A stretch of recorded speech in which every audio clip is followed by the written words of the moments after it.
Thank y'all for tuning in to Politics, Religion, and Whiskey, the Josh Terry podcast brought to you by Raisin Gray Studios. And also today, Bang Tail Whiskey out of Florida. And I've got sitting next to me the owner of Bang Tail Whiskey and a hell of a musician and my buddy, Mr. Brandon Bing. How you doing today, sir? Good. How's it going, buddy? I'm super excited. I'm getting free whiskey. I'm getting to listen to you play today. Hey. This is why I decided to do a podcast.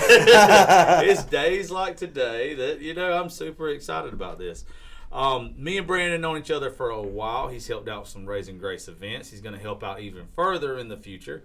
We're hoping that very soon that between Bangtail and Two Pilots Distillery that we've got the liquor market cornered on sponsors, and we're going to have fun with you guys. Oh, yeah. I'm super excited. You were bringing up the pamphlet a while ago from Mission 22. The guys from Two Pilots Distillery, they're the state representatives for Mission 22. Oh, wow. Oh, yeah, so you're going to love them. You're going to absolutely love them when we get all y'all together and we do some taste testing and shit talking between whiskey companies. It's gonna be fun. I'm super excited about it. But Brandon, I want you to kind of introduce yourself, where you're from, a little bit about your story. Also, don't forget to drop those social media links in there, some plugs, so where I can go look up your music. Sounds good. Yeah, Brandon, last name is Bang, out of Florida. Live in a town called Samsula between Daytona and Ocala.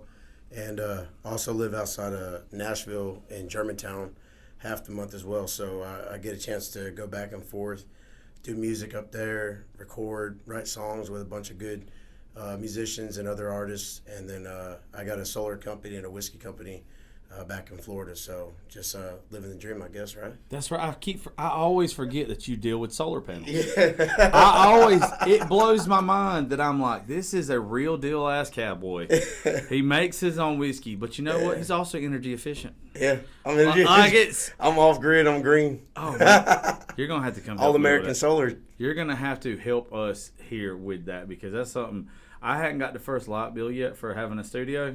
I got a feeling I'm calling you real soon. When it comes on in, just let me know. As long as I can see, what you're pulling, we'll make it happen. Man, me and Brandon got to be buddies because we have a lot of the same friends in Nashville. Yeah, we did. And we just bumped into each other one day, and of course it was at an event, and I think we were in Alma, weren't we? We were at Frank's. Frank's Evolved. That's right, the first Riders round. Oh, the first Riders Nashville round. Too. Yeah, and it was good old Lee Tucker.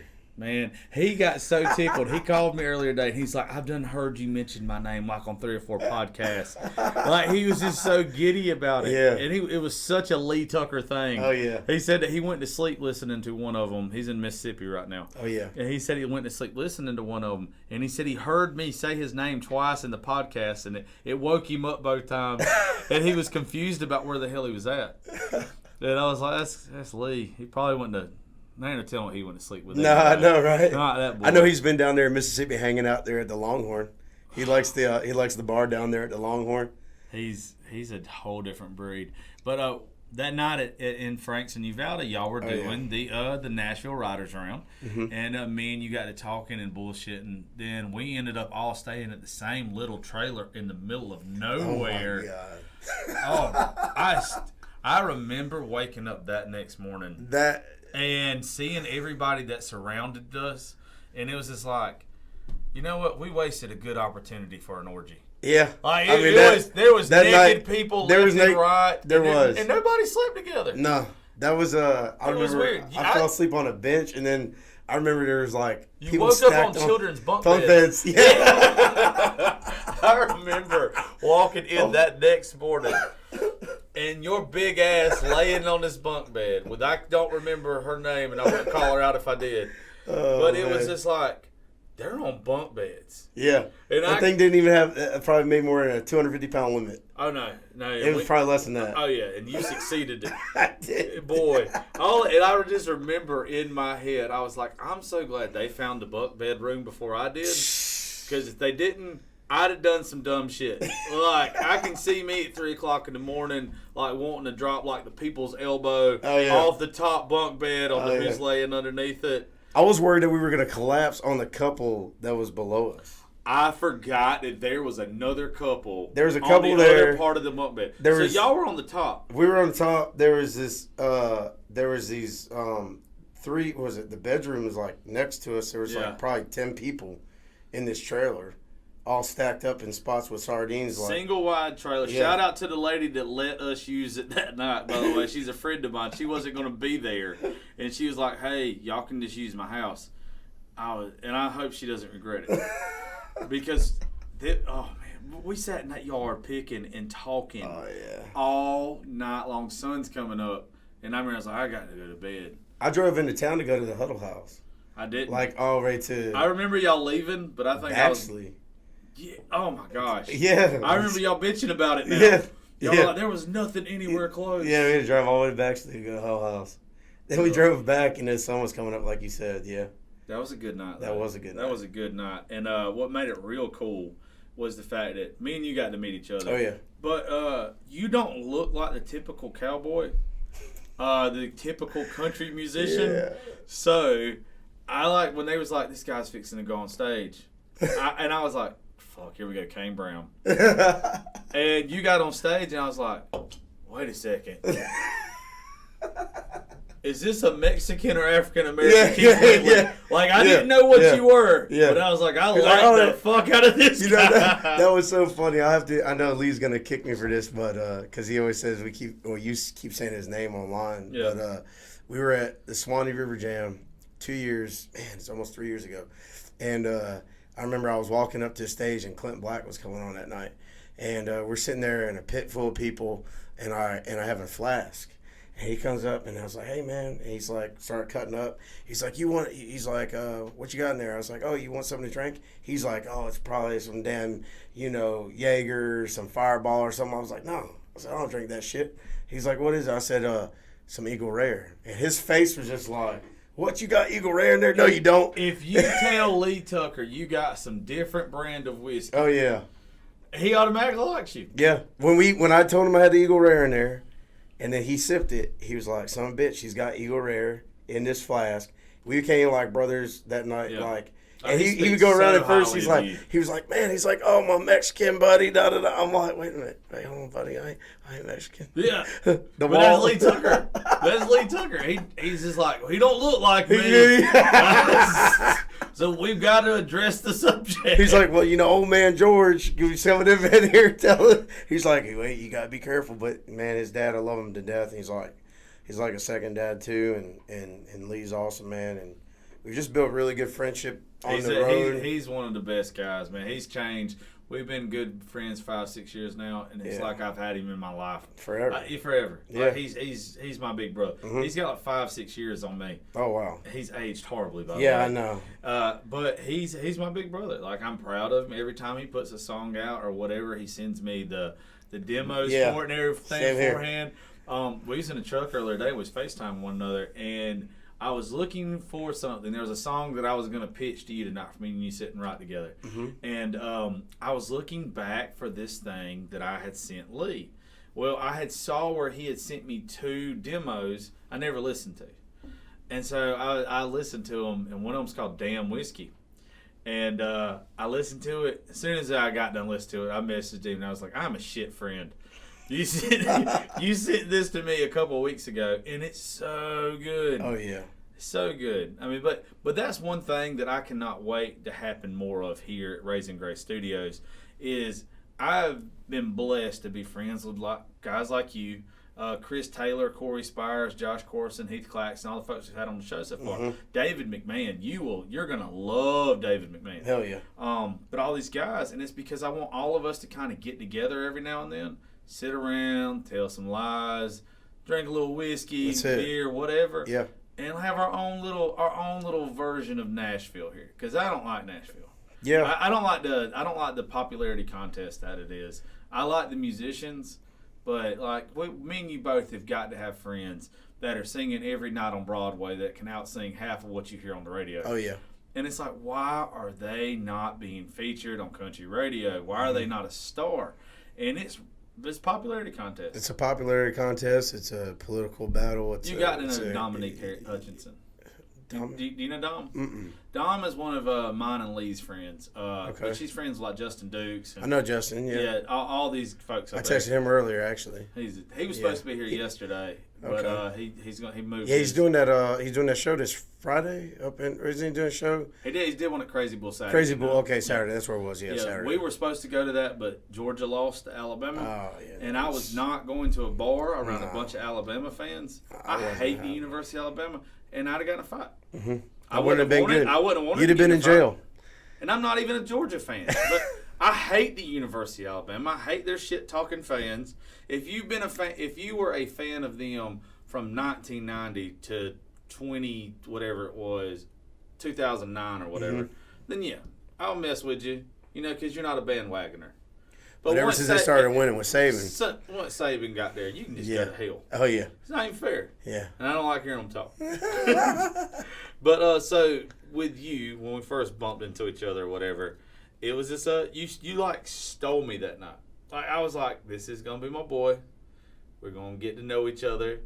Lee vouched for you insanely. Oh, yeah. And then everybody that I met after that, I was like, Brandon Bing's a cool guy. And he's talented. He does, Nashville, you look like, and I don't even know who you could compete compared to because you got like this Cody Jinks thing anyway. Right. And I dig that about you, but your songs, man, they're Georgia meets Texas. Yeah, that's it. Or actually, I guess with you, it's Florida. Yeah. That's Florida, Georgia line are good enough. I'm up here all the time anyway, so. You are. Yeah. And I can't wait for you to be here more. But so give people a little insight to the new song that you got that just came out that is so good. The Tell Back us in the a little Woods. bit about it. Yeah, so Back in the Woods, I wrote that song. Man, I wrote that 2 years ago. I was actually back in Florida with a buddy of mine. We had my buddy Steve and I, we were out there. We had a quota hunt up in Seminole Forest. And I was sitting up there in the climber, and I remember it was the one day we decided that we weren't going to move for we were going to get down, and something told us, we texted each other. He was in his climber probably about, 500 plus yards away. I'm sitting in mine. He's like, let's just sit from morning all the way till night. And I was like, all right. Because we were just waiting for these deer to come around. We knew they were going to just come by through, and they sure as hell didn't, obviously. But we sat for, I think, 15 hours. It was a long sit, 15, 16 hours we sat out there. And while I was sitting out there, I was just taking in all the times I've been out hunting over the years, and just I was thinking about all these songs. And Buddy Brown, the one that does those songs, he does they're parody kind of songs. I mean, they're not. I don't know. So he writes songs and stuff, and I'm not talking shit or nothing about him or none of that, but because I don't know him, but it is what it is. It's like I hear the songs he did a hunting song, and I heard some other hunting songs. I'm like, man, none of these hunting songs are really badass.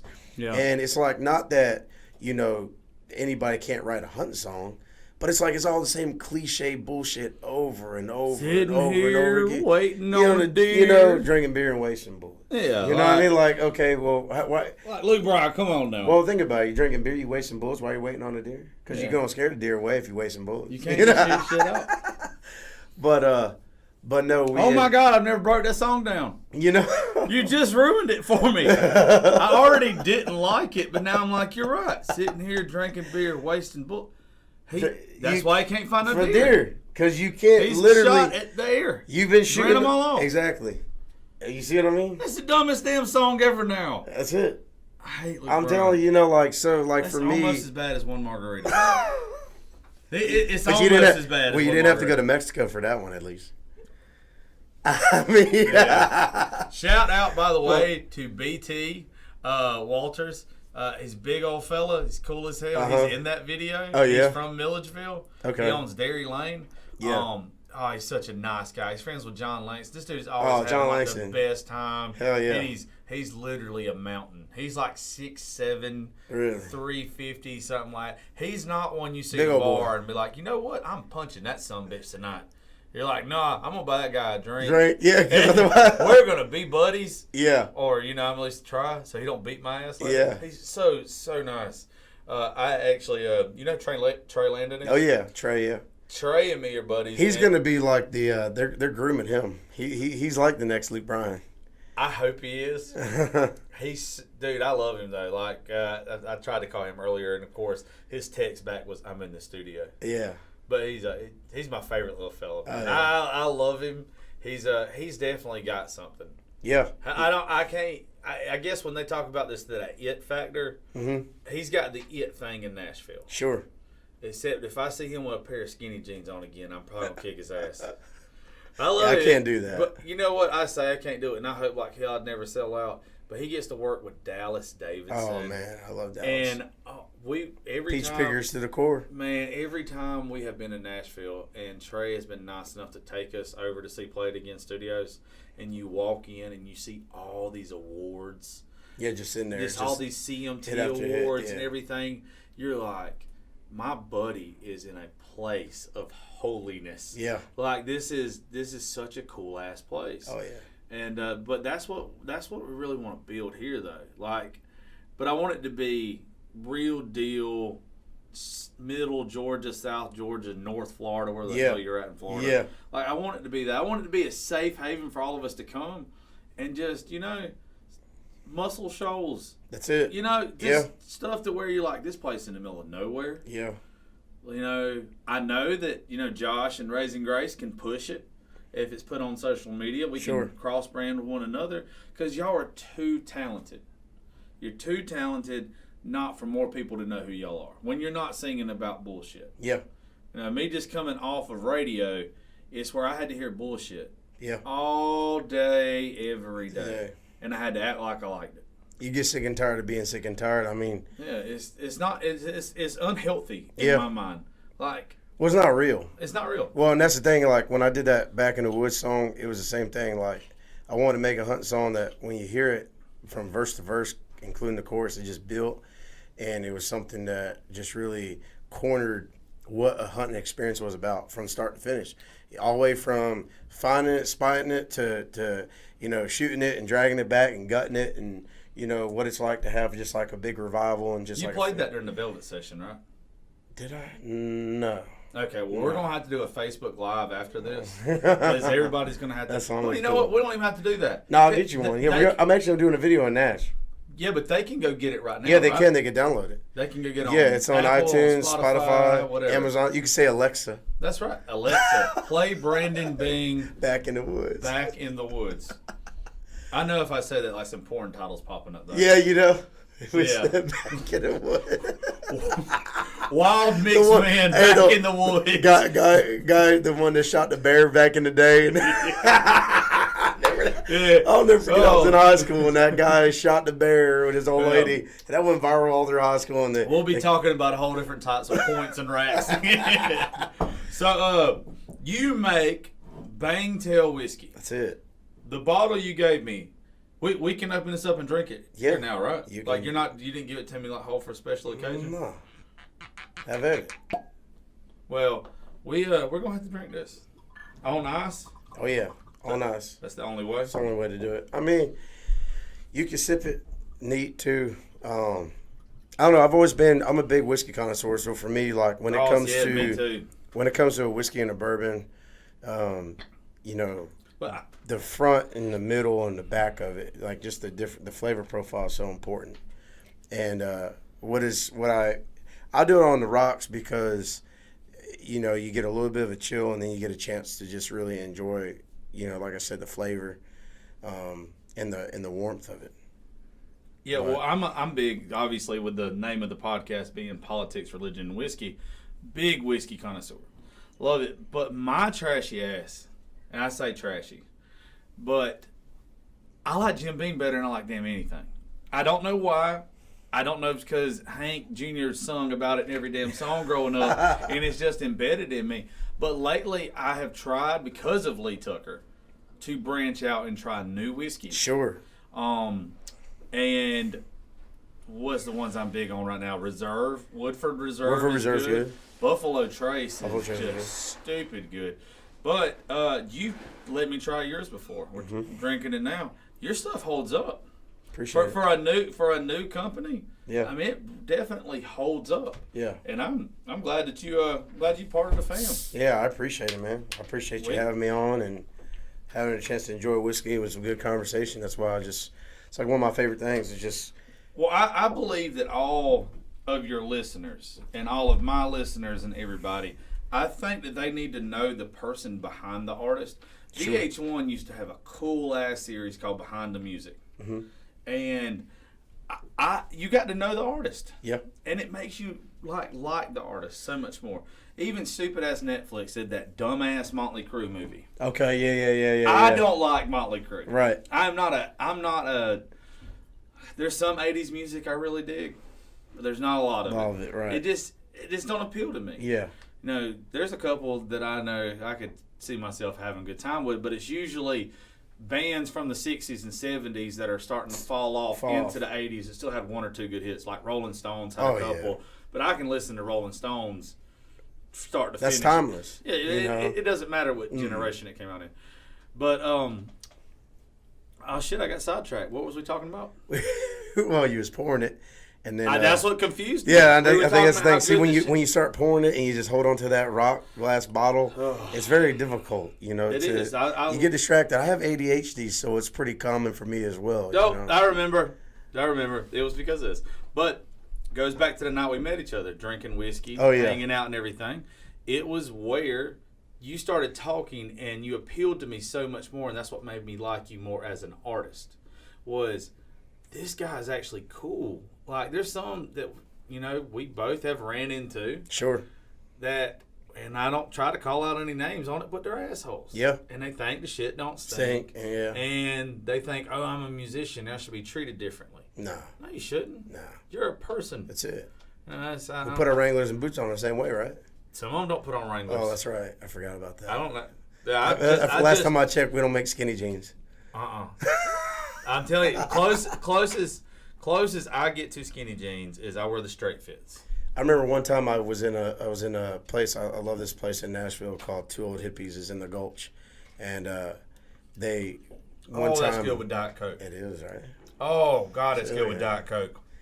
And everybody in there was getting stuff for the CMT Awards, and they was buying like skinny jeans. I was like, I'm 258 pounds of corn fed. I ain't gonna be sitting there. My husky ass is not sitting there in a pair of skinny jeans. I'm telling you, I would look like Peter Griffin.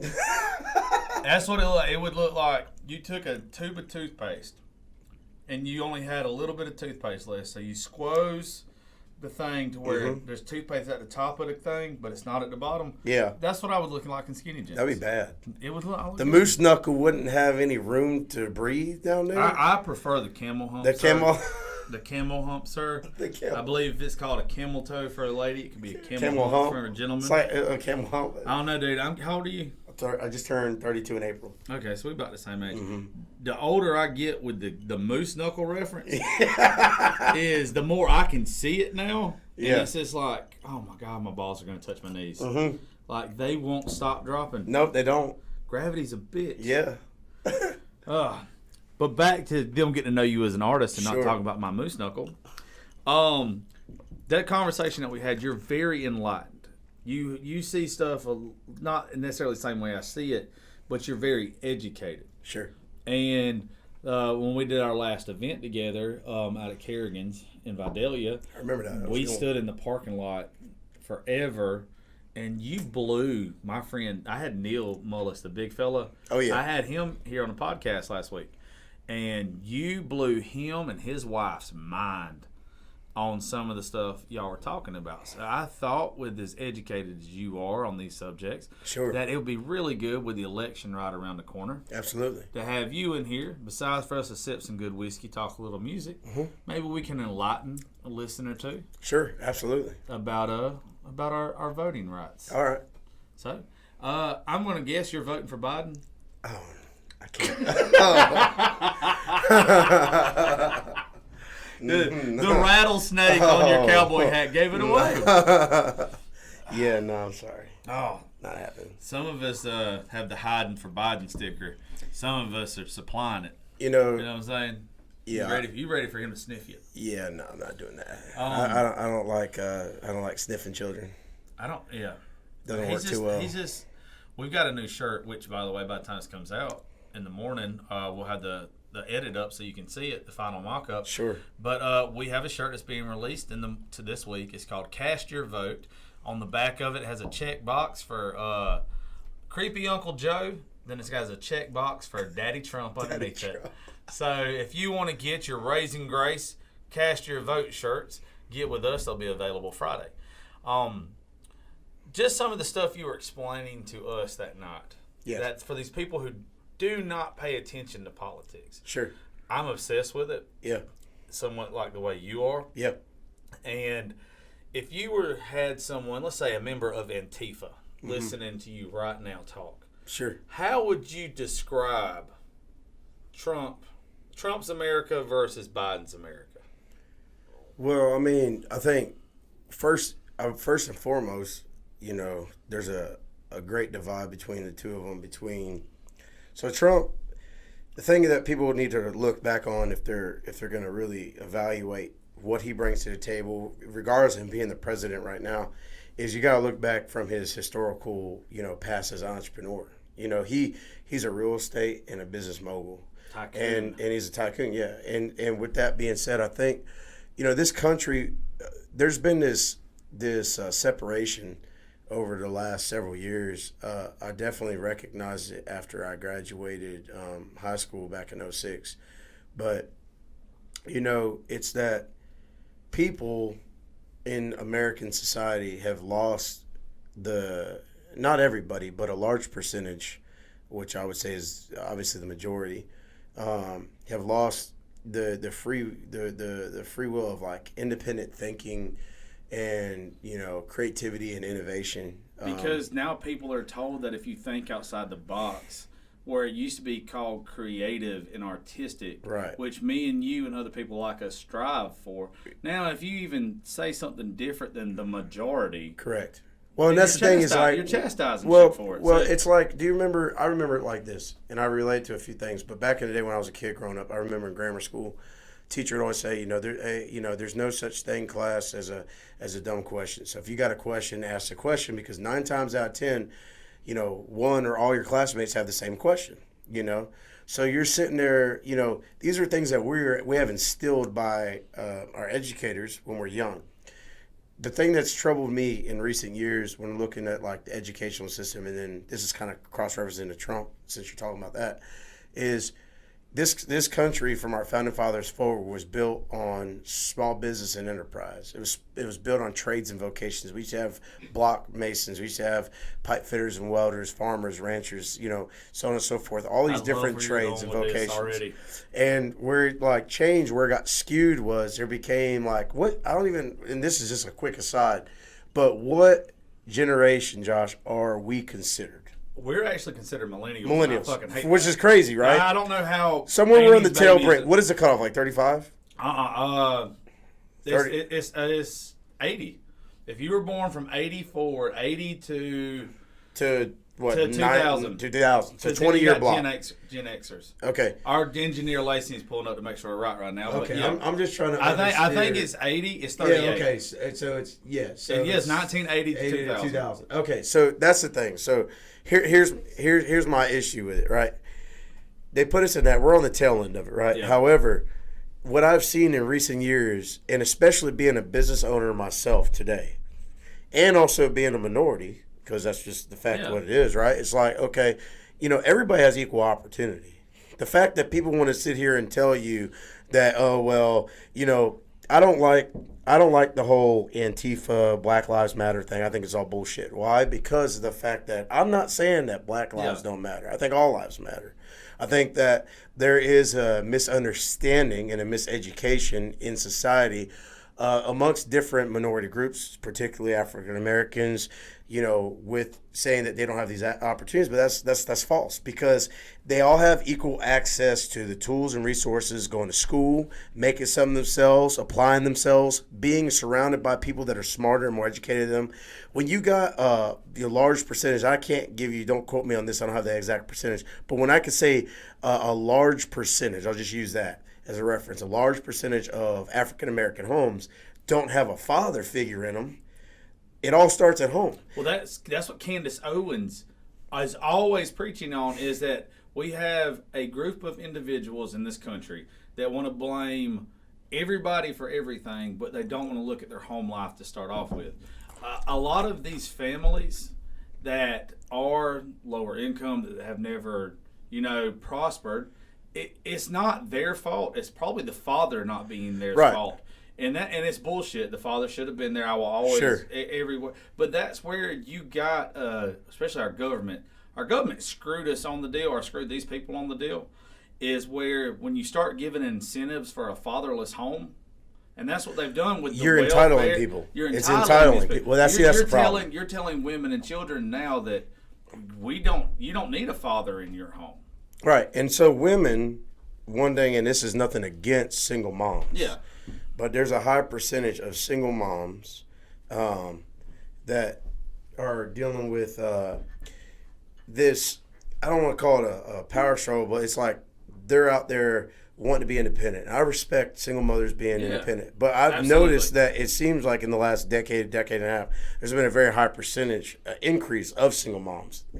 And so with that being said, it's like when you have government assistance and all these programs available to enable you, or basically, in my opinion, disable you, because it's disabling them from doing other things to make themselves go forward ahead because they're relying on the assistance, versus trying to find ways to be innovative and create opportunity so they can truly be independent by being their own businesswoman, entrepreneur, and building goals. And you're exactly right. But what it's done is it's created generations to where you have some that want to build, some that want to grow, like our family. Sure. And you have some that are like, you know what? I know that I'm spoon fed. Right. I know that my bills are paid. Yep. I know that whatever. All I've got to do is every once in a while go apply for a shit job and go looking like shit when I go, because I'm not going to get hired. Yep. And it's where it sets this trend. And then that trend goes from the mother or whoever's the head of the household down to the child. The child then is like, hey, fuck it. I've got it made. I don't have to pay attention in school. I don't have to want more, because eventually it's just going to be where I'm going to have things given to me. You want a beer? Sure, I'll take one. Yeah, let's get him a beer too. Come on. No, we can always... Shout out to Miss Brianna for actually doing work for the first time. We knew he was going to be a good bartender. Bartender. Yeah. But that's what it's done. It has set a precedent, too. Also, when you said a while ago, like, Antifa is complete bullshit, which they are. They're fucking... How anybody could ever go along with some of the things that they say is asinine. Now, with the Black Lives Matter thing, I don't agree with it. But I think there's a whole lot of things that they stand for and they protest that need to be addressed. The police brutality is a big one for me. But it's not... The example that I love with defunding the police is if you were in a failing school system and you know that you are always going to have the same amount of kids in this school system and all this stuff, would you put more money towards more teachers and teaching them better, or would you take money away from these teachers? You would put more into it. Correct. To make that environment better. Yeah. Well, the same thing with the police. There is assholes out there that don't need to be police. Sure, I agree with that. that. But for 99% of them, fucking great individuals that would give their life for me and you in a heartbeat. Well, they're underfunded. So you don't defund them. You pour as much money as you can into public safety to help them and to give them better training. Well, it's like the same thing like with that. I guess one of the things that I get frustrated about is, the media has a very strong tendency of misrepresenting. The hell with the media. It's not even worth watching. I don't even watch television program anymore, really, because unless it's something I really need to see, like a football game. That's a necessity. You cannot have football. You can't go without like football. when COVID happened, they said no football. I'm like, hell or high water, we're gonna have football. Oh yeah, exactly. I wasn't mad about anything else, but I was like, they're taking my sports away. Yeah. And my concerts. yeah. That's it got to be some point of the summer. I was like, I'm not paying $10 for a beer right now from a shitty seat at a concert. Yeah, something's wrong. Yeah, exactly. Like, I missed it. Yeah, exactly. And I look at it like when it comes to all the stuff that's been changing, in specific, like you're talking about officers and law enforcement. Law enforcement officers, for the most part, it doesn't matter what part, whether it's from regular local law enforcement, state patrol, FBI, government agencies, etc. It's like 4 to 6% of them. They never pull a firearm in the line of duty during their entire career. Oh, yeah. It's like only like 4 to 6%. Actually, I said that wrong. 4 to 6% would actually pull. The other 4 or 96% never even pull it. Yeah. So you go like 20, 30 years being a law enforcement officer, with the exception of you going through training when you're in like your precinct, doing like, just making sure you're accurate and stuff for the situation if it comes awry, you'll never even pull it. And when they use these things to pin races against each other, say, police brutality, white on black and black on white, and all this stuff, it's nonsense. Because if you look at the statistics in the census, which is part of our government, right? These reports that we're supposed to have access to, they're there to show you that those divides aren't true. The amount of brutality that exists, there's nothing else going on in our society because we're not in war. We might be in a war of technology, which I don't think we'll ever have another world war again. I mean, I think the world war would be like a technology world war. Oh yeah. I don't think it's going to be, because technology is so far ahead between that and artificial intelligence. You don't really need to put people out there and subject them. You can just do it with drones and things like that. But not to go off on a tangent. I'm just saying. No. That's a good tangent to go off on. I'm just saying that, simply put, if you're looking at the demographic of crime, and then looking at the crime ratio, the level of black on black crime in those communities far exceeds the amount of white on black. And the same is white on white. And really, my whole thought process about, when they make these concessions about both sides of, black and white and crime and stuff like that and police brutality, I just think that a lot of it is just misinformation. The lack of education is what. Well, it's people only seeing what benefits them to see. Yeah, but see, that's the thing is people want to hear, they want you to hear what they want you to hear. They don't want you to know the facts. And that's where my problem is. I don't care. Listen, when it comes to political stuff, like Dolly Parton always says in country music, the reason why she's made it for so long, 50 years, is because she never taught politics, she never taught religion, right? And, my whole thing about it is, I think there's an understanding. The problem is that the candidates and the things that our country has kind of turned into have gone away from the foundations that were put in place from our Constitution, from our founding fathers, and from our elders that pioneered a lot of changes. I mean, honestly, I feel personally, like Martin Luther King, if he was around today, seeing the stuff you're if you want to protest. You want to have silent protesting, you have something formal protest. I'm all for protest. I'm absolutely 100% but when you start burning down your own buildings, destroying your own businesses, taking money from the... It makes no fucking sense. It doesn't. It's you're bitching about a police officer causing harm to someone in your community, then you burn down your community. Right. It doesn't make any sense. Who does that? Somebody was telling me this example one time, me and this dumbass I got in an argument with. They were like, you know what? If I get mad and I'm in my house and I want to punch my wall out of frustration because I'm mad about something that happens and I'm going to do it. And I'm like, yeah, fine. Burn your fucking house down then. Yeah. Don't burn the community down. No. That makes no sense. No. And then attacking and going after other police officers and their families and all the shit that they're doing. Or even just them blocking the highways. Bro, that's the worst thing when I was seeing one of the videos online. Blocking highways and then people get ran over and put in ICU. And who's the first person they call, though, when a car hits them? Yeah. They call the police. Right. What kind of sense does that make? But if you defund and you take away the police, how are you going to have any protection? See, I honestly believe, though, what would happen if they defunded the police is all these folks, Antifa and all these other assholes, they're going to realize very quickly that they're defunding the people that keep them separated from the extremists on the other side. Sure. They're the extremists to the left, but they haven't met the extremists to the right. Right.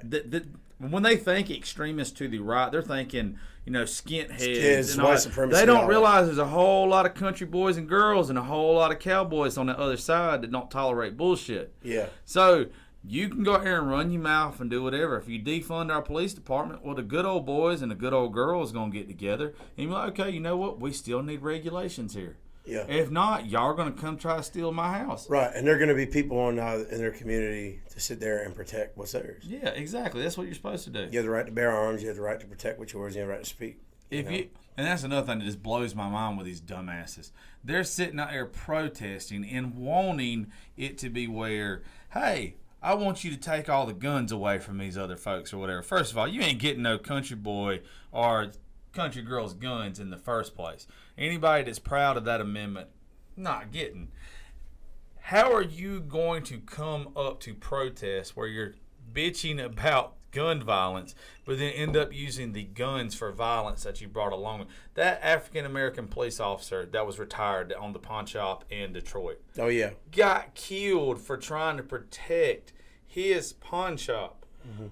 What justice is that? No. What sense does that make that, hey, this is what's happening. We're going to burn our city down. We're going to kill innocent people that helped our community. Sure.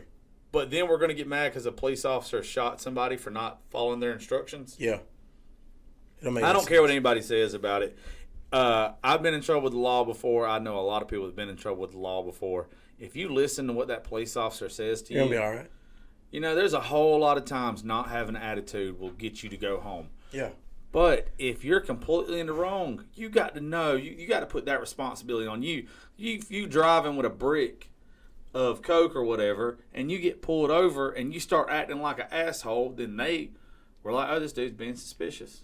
They checked the vehicle. Yeah. You got priors, you're on probation, you got a brick of Coke. You're going to jail. You Sure. knew before you got in that vehicle and was going to do these crimes that there was a chance that you could go to jail. So why are you getting mad at the police officer for doing his job when your dumbass put yourself in that position? Sure. But then it's society's fault. It's all this bullshit. It's everybody else's fault because you did something stupid. Yeah. We were taught as children. I don't know if y'all were. I was. But if the stove's on and the eye's red on the stove, Don't put your hand on it. and and they tell you not to touch it the first time, Yep, you're going to get burned. you touch it and you get burned. Well, guess what? That's a hard lesson you had to learn. But your ass don't touch it again. I promise you that. That's the same way our society is. Like, if you just do what you are told by the people that is governing us. And I am not for big government. Like, I am completely against big government. But at the same time, I know that it is a necessary evil because you cannot let us run around because there's too many people that are out there. There's too many extremists for one way or the other. We need to govern. It'd be great if it was like the Old West. And you come on my property, you steal my pigs, I'm going to shoot your ass. Yeah. Well, you can't do that no more. do that no more. But it's not fair either because there's a whole lot of people that abused that system back in the day. And that's where you had these folks that, the white folks that had guns and stuff. If you came on our property back then and I didn't know you, I could have abused that power and shot sure. you and never would have got in trouble for it because a Exactly. black man was on my property. Yeah. It's bullshit. Yeah. That's why we need these laws and these guidelines. I'm with you on that. And for anybody who says otherwise, they're probably doing something they're not supposed to do, and they don't sure. ever want to get caught for Yep. it. Or they've never been put in a situation where they needed the police and they needed a help. They've never been in a wreck. They never had their home broke into. They never had to call these men and women that are literally, like you said earlier, how many of them never pull their gun? It's over 90%. Mm-hmm. Okay? Well, these people, if you look at what their actual job is to serve and protect the community. They're doing their jobs to help you have a better life. Correct. Just do what they say Yep. and get the hell out of their way. And if you break the law, then don't look for a scapegoat on it. You're the one that needs to pay for the crime. Yeah, I agree with that. I mean, so it just blows my mind at how we have morons in this world. They're like, we don't need police. Well, you know, the thing is, like, from my standpoint, I look at it like this, and this is just kind of being an entrepreneur as a businessman. It's like, I look at it from all the different angles. It's like, I built my businesses. I built my solar company with a buddy of mine. You know, we built it from the ground up. We made the sacrifices to live the American dream. I built my whiskey company. I'm pursuing my music. You know, all these different things. All these are things that people have the opportunity to do if that's something that they're interested in pursuing. If that's your passion, chase your passion. live it out because you live one time. But if you are going to make excuses, if you're just going to sit there and want a handout or be entitled, you feel like you just deserve everything, you don't have to work for it, then shame on you, because there's a lot of people out there that wish they could have the opportunity to do it, but they don't get it because they're just not positioned in the right place with the right people. It's not what you know, it's who you know. It's not all, and I hate to say it, but money makes the world go round. Yeah. And this younger generation in us too. I mean, I say that like we're old as hell, but it seems like there's such a big gap between the '80s babies and the mid '90s. Well, it's a huge gap. Like, it's huge. It's just huge. Their train of thought, and a couple things that came around back then that I think has completely made the entitlement of this younger generation is, one, at some point in time they started doing participation trophies. Right. That taught kids right there, you don't have to work for anything. We're going to give you a trophy. We're not going to make you feel bad about losing a game. Well, that's the thing. Like, you play a game, if you don't win, you don't win. Exactly. You better go back in and you learn how to improve. Learning those things, Yeah. how to lose at a young point in life, helps you be able to deal with just bad shit happening to you Absolutely. the rest of your life. Absolutely. And then we started doing No Child Left Behind. Right. All right, we started doing that shit. Well, little Johnny, you don't have to study as hard as little Susie over here. You just come every day. You do what you can, and we're going to pass you on. I know guys and girls that I went to school with that when I got to whatever grade I got and I kept going on, their asses stayed behind because Sure. they needed to. Yeah. Now, because I know one in general, and I'm not going to call them out, but one in general I know failed twice. And now he has a bigger business than I do. He makes more money than I do. It's all in due time. He just was not at that point yet to where he needed to be moved on. But now we're rushing kids through the education system just to get them done. And then something that you said earlier that I absolutely loved, we're taking off the significance and the importance of trade schools Right. and of everyday jobs. And we're saying, oh, you got to go to college now. How many people have a college degree that you know ain't got a job? Right. They end up having to go work somewhere they don't want to work. The trade schools is what we need more of. There needs to be a whole lot more home mech and auto shop and all Correct. this shit in high Yeah. school than anything else. Like, I've never used algebra one time. I've never done it, but the rest of the skills I learned. What's the like, thing? How many times does somebody get a clog in the toilet every and day. they can't get it I out? eat a no lot matter of what they Chinese try to food, so do. it's a lot. And so I was at the corner store on the way down here, way up here earlier, and I was in there and I walked in. I was like, damn, that dude blew the porcelain out the back of that toilet. Then I look down on the ground. I see the door open. I see a fella on his knees, and he's a plumber trying to fix all this shit because it backed up in that. Cheers to the shitty jobs. Cheers to the shitty Cheers jobs. to the shitty jobs that we don't have to do. That was good right there. Everybody out here working hard, Come on. doing real shit. I got Calm respect down. for y'all. I'm glad I ain't got to stick my head in no toilet, but damn it, thank you for doing it. Because there needs to be people that do those trades. Right. Okay? And they make good money. Yeah. And They make do. good money. Man, I wish, looking back on it, there should have been a class in school that was like, you know what, these jobs are not necessarily jobs that everybody else in the world wants to do. That's it. But if you do it and you do it well, you're going to make more than the people that's going to school to get That's dumbass right. degrees. That come out with $100,000 plus in student loan debt Oh, my God. and never gonna own a home until they're 45. Crippling debt That's it. forever because you went to school and then And the you interest don't- keeps building up on it. But there needs to be ditch diggers. There needs to be doctors. Always. I think that children at a very young age, and I used to get knocked for this on radio all the time because there was children listening, and like I would get in literally trouble for this shit. But a child at a young age should be taught certain things. Like, look, and I'm going to use myself as an example. My parents knew my grades. They knew my mindset. They knew how I acted. At a very early age, I should have been told, Josh, you can do almost anything in this world, but stay in your lines of what you can do. Sure. You're never going to work for NASA. Sure. You're not going to be an astronaut. You're not going to be president. You're not going to be a brain surgeon.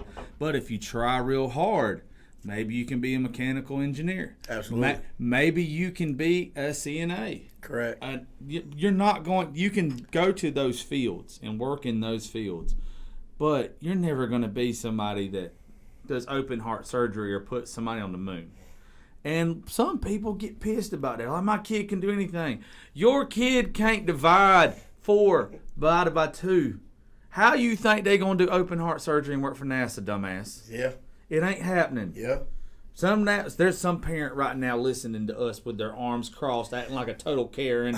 And they're like, my kid can do anything. He's blind, but he's playing in the majors. Like, no, that's how far off you are. Like, it's not happening. But it's a great thing when we figure out our lane. I think it's good to believe. I think it's good to try to identify what your purpose is early on if able. But I think it takes, like you said earlier, you said, trials and tribulation, you got to fail. And I failed, 100 times, if not more, thousands of times. I mean, and every time I failed, I said, okay, once I failed once, I'm not going to do that again. Yeah. Once I failed, what caused me to fail, I make a mental note of that, and then I put that and apply that to the next time when I go and swing the bat again. And that next time I go to swing, I make those adjustments and I hit a home run or a grand slam. Well, there's a lot of us, to use baseball as an analogy. You're an Hall of Fame baseball player. Yeah, sure. If you get a hit 3 out of every 10 times, there's a 300 batting average. Right. That means you fail 70% times. Yeah, 70%. And you still succeed. And you're still a millionaire. Yeah, exactly. I mean, if you think about it, average batting average and ball is anywhere between probably 20 to 35%. No, it's probably your low guys that stay in the majors. Probably the lowest you're going to see is 220. Yeah, the highest, 20 to 30. The highest you're going to get. The highest of all time was Ted Williams right. at 409. Right. So probably 327, 327, 375 somewhere in there is probably your right. So between like 20 and 30%, so you're talking 200 to 350, somewhere around 375. Yeah. I mean, if you're hitting the ball, one time out of every 3 at bats, you're shit. Yeah. You're the shit. Yeah, and you're making... And you're considered consistent. Yeah, that's what's consistent. insane. Yeah. You're consistent if you go 3 for 7. Bingo. But and that's like staying in your lane is I was a good baseball and football player growing up. But I wish my parents at some point in time would have talked to me and would have been like, look, Josh, you're 5'9", 5'10" on a good day. You're never going to be a defensive end or a linebacker in the NFL. And... you don't have the arm or the bat speed or whatever to play professional baseball. But you're an athlete. Let's try you on another sport. I wish, because I like golf now. Yeah, I love it. I wish at 16, 17 years old, I would have been taught how to play golf instead of waiting until late in my life to learn, because I feel like I would have been a pretty good athlete. And with our parents, they're our biggest downfalls and they're our biggest fans. It would just be nice if there was more parents out there that instead of wanting what they think is best for their kid, actually setting their kid up to succeed going forward. Because if you take all these entitled things away from our children, then it's almost like how we were raised. Oh, yeah. Like, my daughter is my favorite person in the world. But I will not allow, when we've played softball, she will not get participation trophies. She will not she does not get to do things unless she earned it, because I don't want her to automatically think she's getting validation from society or from her teachers or whatever. You have to earn and work for it. That's what I dig about folks like you, Brandon, and our other buddies in Nashville, are just the simple fact that you're still out there pushing it. You're still out there doing what you got to do to become a musician. You know it's not an overnight success. Mm-hmm. And the people that do go to Nashville and other shit end up being an overnight success, I don't feel like they've earned it. I feel like we're all in here giggling now.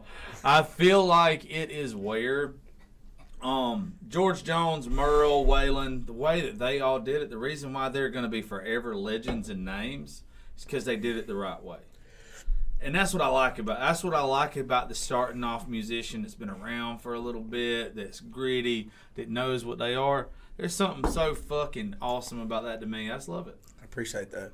You're welcome. And that's really what my goal as a musician is being able to take and focus on the authenticity. For me in particular, it's like one of my favorite things doing as a songwriter is being able to, and I say this a lot of times to people too, excuse me, is being able to tell stories on other people's, experiences. Yeah. I think when you can take a punch list of people's experience and then turn it into a song in 3.5 to 4 minutes, I think that's such a cool thing to be able to do, and it really opens up a different channel with capturing other people by relating to them, because it's not just like my experiences are my experiences, and I'm going to keep talking about my experiences, and I'm going to put those in my songs.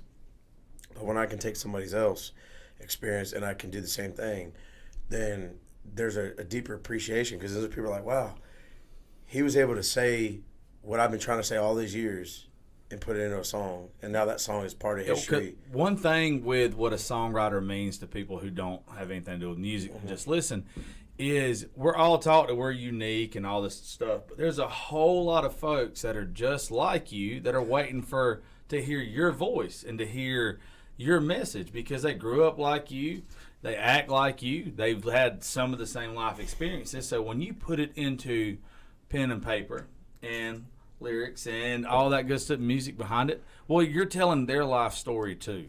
Correct. And you don't, without being authentic and singing about yourself and the stuff that you've been through, you can't reach those people. Correct. I think where a lot of folks get lost in music is they legit try to just make people happy and write something that's going to end up getting the attention of somebody. And I think that's bullshit. I think it's you write what's you, and if it gets the attention, you're getting it the right way. Yeah, why should you do something to conform to the listenership? Be you. I had a buddy of mine that is in music, and he's in hip-hop, and he told me, all you need, Brandon, is 1 million people. And I'm thinking to myself about it. I'm like, I look at all social media platforms. There's a lot to keep up on between Facebook, Instagram, and Twitter. Now you got this TikTok and all that nonsense. But the whole thing is, it's a reality that it's important to have a presence on all these platforms to sustain and grow in the eyes of the public for people that have never heard your music. I get that. But the people that hear your music, the people that come to your shows, the people that support you, and the people that share it, those are the people that are defining your niche, your community of fans, and that's who you're trying to maintain and grow. Well, it's an extension of you. Right, it is. And that's what, like, I try to surround myself with people that are like me, because we're all going to influence each other in some type of way. And I think when you're real about that, then the people that are around you are the ones that same mindset, the ones that same dig everything that you dig, and it makes you be better at what you do. Well, Brandon, this has been a great one. I appreciate you coming. Some of the subjects we didn't get to, but there's always next time. For sure. I want you to plug your stuff again real fast. Yeah, so you can find me on Instagram, and you can find me on Facebook, Brandon Bing Music. You can find me on Twitter, The Hoss Music, and of course, BrandonBingMusic.com or YouTube, is under Brandon Bing. So, I got a EP to Florida Man that's out right now, and also my newest single, Back in the Woods, and more music coming for y'all soon. On Apple, Spotify, everything. Apple, Spotify, Amazon, Alexa. Alexa, Google. Play Brandon Bling. Blandon Bling.